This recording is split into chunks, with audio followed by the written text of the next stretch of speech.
had a website, but it was almost like a vanity project back then. Now it is like an entrance fee to have a business. Good. Hey, I wanted to let you know that the Google guarantee, the Google ads, man, I'm getting 12 to 16 calls a week.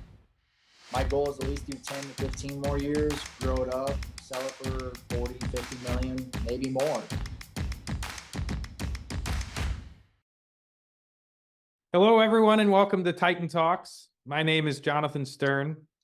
I'm an engineer at Topline Pro, but once a week, I have the honor of sitting down with successful home service entrepreneurs to discuss their journeys to success. Today is April 3rd, 2024, and my guest is Chaz Smith, owner of the Dig-It Tree Company, a tree services company based in Mason, Ohio. The company specializes in tree removal, trimming, and stump grinding. Chaz, we're thrilled to have you on Titan Talks today. Thanks so much and welcome to the show. Thank you for having me. To get started, would love to hear about your journey into the tree services industry. We originally kicked off, opened the business in 2011. So we're going into our 13th, 14th year now. We were small to started in Wilmington, Ohio. And then probably about 5 years ago, decided to move to Mason, Ohio, kind of a bigger area. And we've taken off from there and everything's going really good. Now, your family moved to Mason, or this was just a business decision? You transitioned the business over to Mason? There's only about 20, 30 miles difference between the two cities. And we just decided as a family to move to Mason, just a bigger city. We still service the Wilmington area also, but I'd say it's about 30, 40 miles total that we service. So we stay still pretty tight. We're still a small business that we've been the whole time, but just a little bit different area. Were you nervous about that decision at all? I know it was just 20 miles, but sometimes moving can be a little scary. Oh, for sure. But, we talked about it and came up with different, I guess, ideas and then pros and cons of what to do. And it just made sense for us at the time. And my wife actually got a job up here at another place that she's from. So it all made sense. It all lined up. And so we just kind of stayed in that area. Going back to the very beginning of Dig-It Tree Company, were there any big mistakes that you made in the early days, and what did you learn? I guess big mistakes was, to be honest with you, probably buying cheap equipment, thinking that would get us by or saving some money here and there. And usually it just bit us in the butt every time. And then another, I guess, kind of with you guys, we learned the hard way of marketing and not exactly who not to go with, but sometimes things are too good to be true. And we got taken for a ride a few times marketing, but I can tell you, not a plug, whatever. Since I've been with Topline, everything's been it's like almost easy, smooth. Yeah, and that's for me everything that I need. So it's much easier dealing with you guys since I think it's been 5 or 6 months, and it's crazy the amount of work I've pulled since then. Gosh, well, we're thrilled to hear that you're having a good experience with Topline Pro. Don't want to get into the horror stories too much, but No. I would be interested to hear an example of an experience that you had with a marketing company that didn't work out. What was wrong with what they offered, what they promised, what they delivered? I guess I'll leave names out, Yeah, just that's maybe fine. because legal reasons. But we did one about a year ago now, and it was like $1,800 a month. Not crazy expensive, but when you add it up, you'd think you'd be getting some decent work out of it. And I was a year contract too, so I couldn't get out of it. I didn't pull a single job from them in a year. They designed my website, promised all kinds of leads and branding in my community. I got the website, that was a wrap, and I could never talk to anybody on the phone. It was always automated, so it was pretty crazy. But And yeah, Chaz, this was 1,800 a month, not for the year, for the month. 1849 a month. Yeah, yeah. I got racked. There's been other times, that's my biggest. There's been a few others, that didn't work well. I guess a funny one, you may go back and edit this one later. This is probably 5 years ago. I had this guy named Jordan I don't know what company. I don't know anything about him, but he said he could get me number one placement on Google. Awesome. And he would generate leads. This dude was ultimately awesome. Can't complain about him at all. So I'm giving you the good and bad. And it lasted for about 6 months. And I jobs every day, different leads. And it was only my leads, number one placement on Google. And then one day I tried to call him.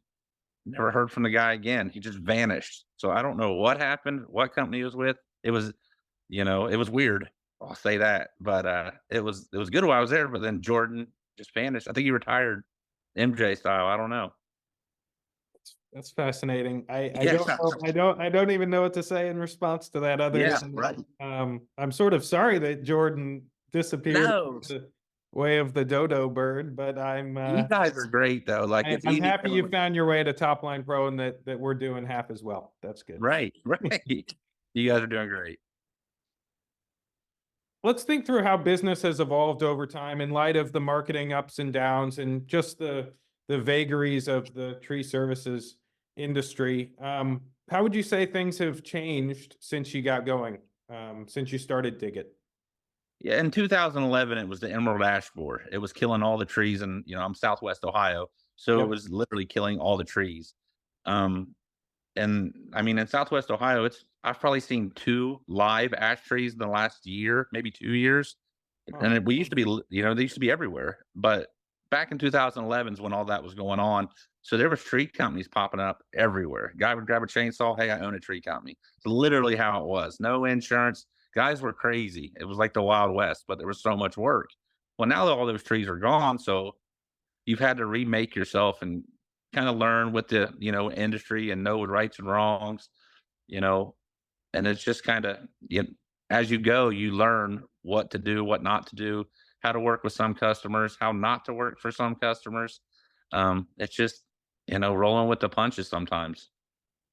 Would you say it's an easier industry to make a living in, or is it harder because of the ways that the industry's changed? I guess the biggest problem with it is there's not a like a I guess a regulatory anything that governs it. Like literally, a guy can go to Walmart today or Lowe's and buy a chainsaw and fire it up tomorrow. Those are the guys that are gonna come out and gonna work cheap for you, also Yep. destroy your property. We try to do everything the right way. Yeah, we're insured, never had an issue in 14 years. Our guys, yeah, certified arborists on staff. I mean, we work hard to know the knowledge and everything that goes into doing it all. By no means is it easy. I mean, I'm 41. My hips hurt, my shoulders hurt. I mean, feel like I'm 60. But it's one of them things you grow to love it or you grow to hate it and work yourself out of it. I don't know if I love it all the time, but most of the time I like it. And you're doing things the right way. Yes, we try very hard to stay on that right way because if you don't, it gets around pretty quick. So Let's turn to business today. I would be curious to hear how many employees do you have working for you? And then what does your job schedule look like as we enter the spring? yeah, our slow time of year is usually, which is weird, December 26th, day after Christmas, and through March 1st. That's our slow period. This Okay. year, because of early spring, we started February 14th just running. So since February 14th, we're backed up about a month or two right now, scheduling out into May and June already, which that's never happens this early. But you know, I guess with this year, we look to move more than I mean, as far as the industry and where we've been in the past with revenue and everything, we think this year was probably we're going to be able to double our revenue. So it's really promising going in 2024. And does that have to do with, I guess, signing up with Top Line Pro? Is it moving to Mason? Mixture of those things? It's a mixture of those things, but I would say top line is definitely we're always looking for an edge. My partner, Sean Lester, he's a little different. Dude's like I'll call him a tree dork, but the dude knows everything about trees. He's a certified arborist, knows everything there is to do. No, he doesn't really do well with people though. But that's where me and him kind of play well together. I can handle the people, and I'm out there with him, of course, on the trees. But the dude, he just knows everything. And I would say 3 years ago, me and him started working together and partnered up. And then, we were still trying to find, I guess, our own identity. But then some things worked out, and then I found Top Line, and everything's just so streamlined now. I mean, credit card payments are easy to process through you guys. I mean, that I get requests every day for a job or 5 a day through you guys, and I mean, and everything's so affordable. Like, I was literally bragging on you guys yesterday, giving it to a painter. I'm not even sure if you guys deal with painters, but I was giving him you guys' info. What would you say are some of your top challenges at the moment? Sounds like you're booked out for a while, but what is what's tricky for the business right now? I think my what's tricky for my business is the same as tricky for every business. Finding employees who want to work. I mean, I'm not being mean, not bashing people, but it's hard to find guys who we pay really well. I mean, it's kind of crazy the amount we pay. We pay hourly, like many other places. We try to pay. I would say we're at the top as far as paying tree guys just to drag brush. Me and Sean are our basic guys who run saws. We don't let any of the other guys just for insurance reasons. It's just hard to find people right now, and I don't know if that's like an age thing or what. Like I'm an old man now, but it is what it is, I guess. You're not That's you're our, not an old man, Chaz. I hear you, but I man, I don't sound believe like it. one back in my day. How many employees did you say that you have working with you right now? This time of year we have about 7. We're like I said, we're not a big company. I don't want to be huge by any means. Big business, big problems. I like my medium. That's where I'll say. What would you say are your aspirations in terms of growth? Where is Diggett Tree Company in 3 years or in 5 years? In 3 to 5 years, we just hope to continue growing. We don't really want to move, our parameters any further out than what we are now. But I guess what we would look for is just to keep growing the business in our community, keep getting bigger, keep trying to pull more commercial companies to come on board with us, and I guess just keep doing good work so people know us and they aren't afraid to speak to us or tell their family and friends about us. That's what I live on. I don't do a whole big lot of advertising. We do good work, and they share it with family and friends, and that's kind of where we are. I don't really have any huge. I'm pretty happy where I'm at right now, with the business. So I mean, we're just kind of keep plugging along, I guess. We have a number of listeners who are thinking about starting their own businesses in the home services industry. What advice would you offer to them? I mean, I I, I guess I wish I'd have known earlier. You think working for yourself is cool, and it's a marathon, it's not a race. Most guys wash out really quick.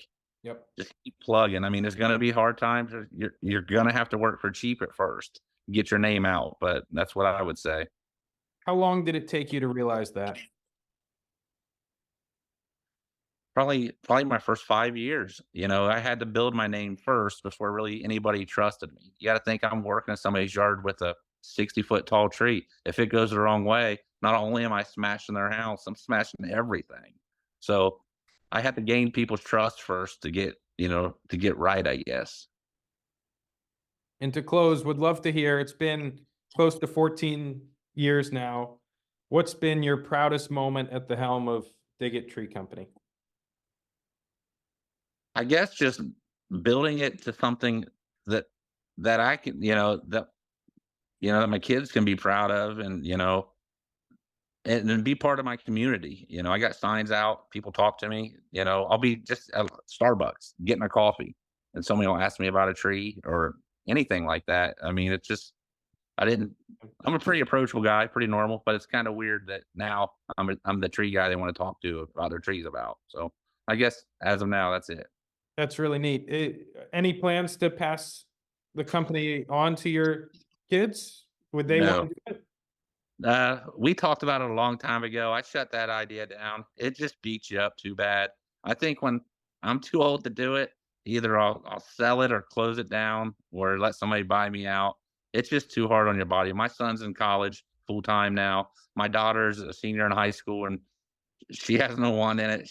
I guess she's more in the art part, but it's Sure. just that's the hardest thing. It's hard on your body, and I want my kids to take it a little bit easier than dad had to. So I'll do the hard lifting so they can, enjoy their life and get old, I suppose.